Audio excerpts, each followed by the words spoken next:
Well, it was a pretty good G Day. I don't think that anybody went home with a ton of concerns, and I don't think that anybody went home saying this team is certainly win the national championship. Dean Legge from Dog Post, thanks for checking everything out. We've got links to DAWGSTRUCTION down below. We've got some exciting announcements coming up soon about some stuff on the site. So stay tuned for all of that. I thought G Day was, I think the weather really affected the crowd a lot. But more than anything, we go to these days to watch quarterbacks. I don't really know how else to put it. You had the Jacob Eason show in 2016. I remember 2009 with Aaron Murray and Zach Mettenberger, etc. Um, there's been a lot to see through the years, and this year was a year that gave a glimpse into the present and the future. Last year, we thought it was essentially just the present, but I think after this season, I would tell you that it looks like Georgia's quarterback situation is in a pretty good place. I don't know that they certainly have. Uh, it was hard to tell with Gunnar Stockton. Um, I think with Brock, he's getting there. I have this one picture of him um, where he is sprinting out, going to. I mean, nobody covered him. It's hard to take that out of the realm of possibility that that could happen during a game.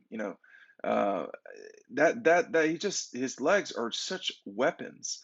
I think the thing for Brock is developing his ability to throw on the run better.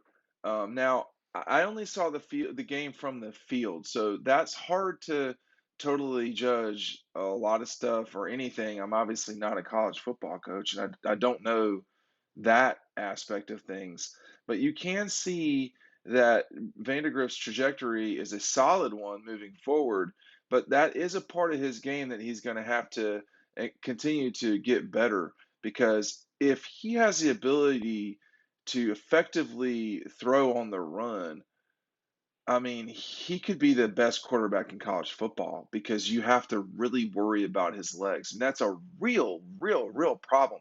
What we saw from Gunnar Stockton Saturday was not as much running as we saw from Vandegrift a season ago. So I know what I've seen both these guys play a lot. We're seeing them play more at Georgia. They both have the capability of really hurting you with their legs. On to the two guys that I think are going to play a fair amount in 2020. Um, Stetson, I think, is by the reps and demeanor and everything, is clearly the number one quarterback coming into the season. Normally I point y'all to go get Dogstruction down below. But today, Leggy's Thoughts, which is in written form, I'd really encourage you to check that out. The link is right down below.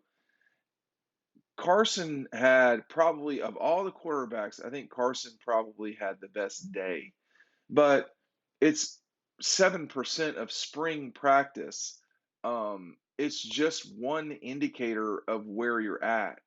I think that, you know, I'm not going to be the guy that beats the drum that something's going to change. No, it doesn't seem like that at all. But if something changes, it seems to me that at this stage, we've seen two springs in a row with Carson Beck improving. Now, as I've written about and talked about a lot, now the question becomes can Carson take what he did this spring and expand on that? Can he get it to scale in media terms? Can he do that over and over again to where he's earning snaps during legitimate games? It seems to me he might be doing that. Um,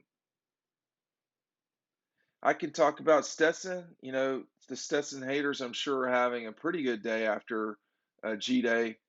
He didn't play as well as you'd like, and then he drove the team down to win the game.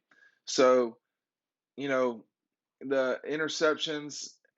not, ideal. I think he was the only guy with an interception. I don't have the box score in front of me.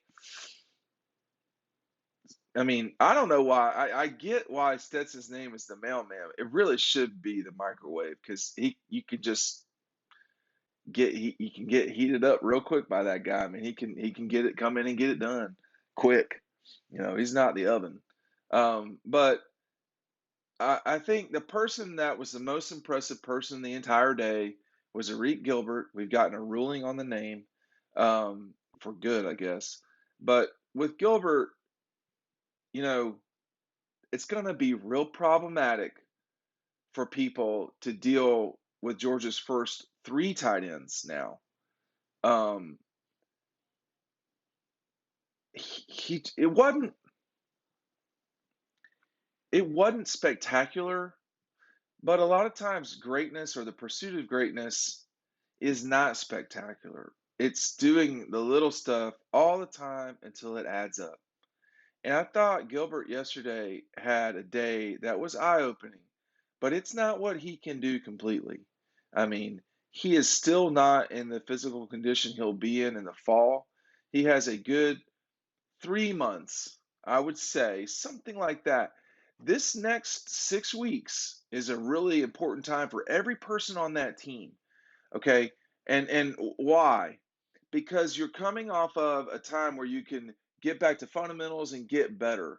And my high school coach, who was the most influential coach in my life, his name was Jack Waters. He was an all SEC basketball player at Mississippi in the 60s, drafted, played in the NBA, got replaced by Oscar Robertson for the Warriors. And what Coach Waters used to say is, you really should go in as hard as you can right after the season ends because that's really when you're at your absolute peak.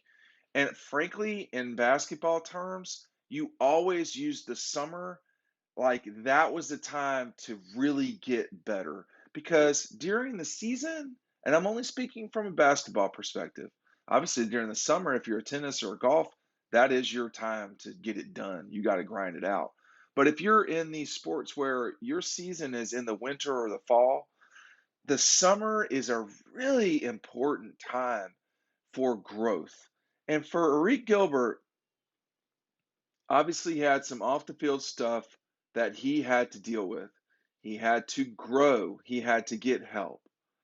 Now, that might not be done. I don't know what happened, and I don't know if you can fix what happened. Um, there's a lot of people that need help in the world all the time, and that is not a judgy statement. Um, I say that because I've just gone through something like that. A friend of mine, and um, if you can keep moving forward, another Jack Waters saying, he'd say, if we can just get better by this much every single day, we will be great. Can these guys on this team get this much better? Can they get this much better as they move forward every single day? Because you're going to go backwards sometimes. Can you continue to move forward just that little bit? Man, if Eric Gilbert gets better like that, this team at tight end is going to be as gifted as they've been in a long time. They did have back to back to back of, I think it was Shannon Mitchell, Larry Brown, Jermaine Wiggins, and Randy McMichael, but those were back to back to back. They weren't all there necessarily at the same moment in time, or they certainly weren't used all at the same moment in time. You'll have the Jarvis Jackson was, I think it was Jarvis. I know Jarvis was the first name. He was there too. This is probably their best tight end room ever. I don't know if this is their best quarterback room ever, but it's not a bad one. And I've only talked about two positions so far, and there was so much to see on Saturday, um, that it's hard to spit it all out at once. Another moment that I saw that I'm not sure if television cameras got it was Kirby Smart was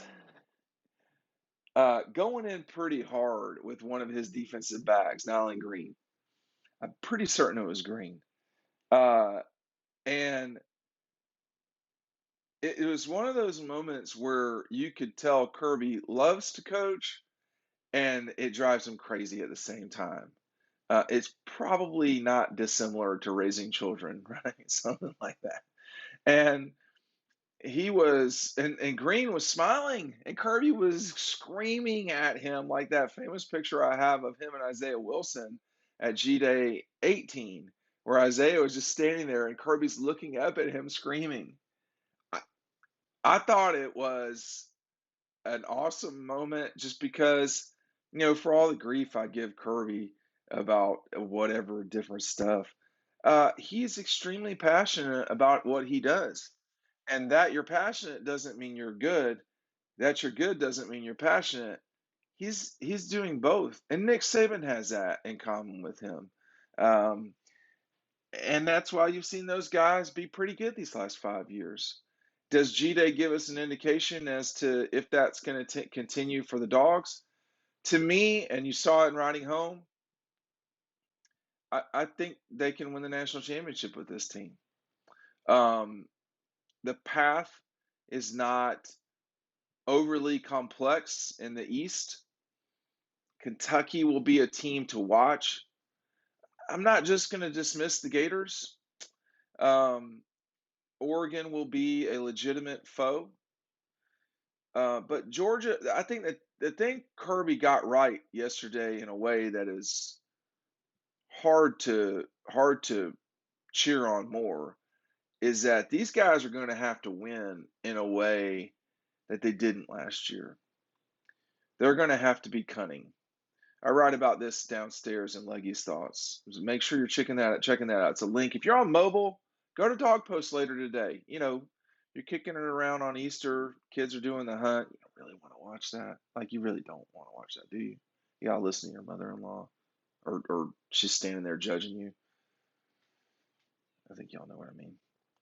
Just go over to Dog Post, check out that article, and it's not a premium article. In the fall, it would be premium, but it's one of these things where this team's going to have to win in different ways. I think, I think of Clemson a lot because my wife is a big Clemson fan. I get to watch Clemson a lot. They've not won in different ways. They've had to have an extremely good quarterback. Alabama has won national championships in different ways. The method that LSU and Clemson have used lately has been get a generational quarterback, a first round draft pick at quarterback, and go win the national championship. Um, for Alabama, it's turned out that their first round quarterbacks have not produced national championships as starters. Tua did with a half of football, but not as a starter that year. So maybe they're not winning it in different ways either. But there's a particular formula which is be really, really good at quarterback. Georgia's going to be good at quarterback. They're not going to be generational at quarterback. So with an evolving defense, which didn't look bad, I thought Mikael Williams looked like he didn't stand out because he's not playing in a position where you're going to be oohed and awed. But he got after it quite a bit. He was a guy that I noticed. Jalen Carter, another blocked field goal. That means you care. That means you're interested. If you're blocking a field goal on G Day, that means you're trying to sneak in a big play. I mean, you're not supposed to block it like from the edge where someone gets hurt, but in the middle, and maybe they weren't supposed to block it either. I don't know, but it's kind of go time on those field goals, and Jalen Carter wants to block them, and he's good at it. He's good at it. And I thought the defense was kind of interesting to watch. You got Trisman Marshall out there. I mean, but these, Nakobe, etc., they're gone, and it's not that Georgia's without first round talent. They're without the first round talent they just lost. And can they buy time, get to where they got to go? Can they do all of these things? I mean, yeah, they can. But it's just going to be different voices instead of John and instead of Jordan and Nakobe, it's going to be Stetson, who is a thoughtful, slower speaker. He is not with us. He is not an off the cuff guy. I mean, Keely Ringo should be a leader now. I mean, this is money time for him. So it should be his last year. It's go time for Keely too. How high up can he get in the draft? All of that. I mean, that's the part that is so uh interesting to me is what does the future hold for this program? Where are they going? And how are they going to get there and what weaponry will they use? It's going to be a spread out offense. It's going to have to be a defense that maybe gets more turnovers. Maybe the secondary has to come to play more. Maybe they have to win these games 35-17 rather than 41 to nothing. Wins are wins. But I think there was a lot to learn from this past year's Alabama team. They fought. They were fighters. And with a team that was not as good as the team they played, they won the SEC championship. Can Georgia replicate that and give themselves a shot to win the national championship again? I don't know. But it's this is going to be a very curious team to watch how they move forward. Kirby said, and he doesn't lie. Well, he lies, but he wouldn't just offer this up if it weren't true. That they're challenging one another. He said 14 of the 15 practices were really good. I don't know what happened to that one practice, right? Or was he talking about before that today? I don't. Sometimes you know, guys, when guys are speaking, you don't get to follow up immediately to get the context. Maybe he meant that, but he was saying in the end of the day that at least not lower than 93% of their practices were really good. I don't know. I could keep talking, but there are. I mean, I have to be get ready to have the in-law judgment, the quarterly in-law judgment for Easter. So we're going to get ready for that. Happy Easter to everyone. Happy Passover for those of you who celebrate that too. And it's going to be a fun summer getting ready for this 2022 season. Please click the link below with Legge's thoughts. And thanks for the support. It was awesome to see everybody in Athens this weekend. Thanks for watching. We'll see you on the website.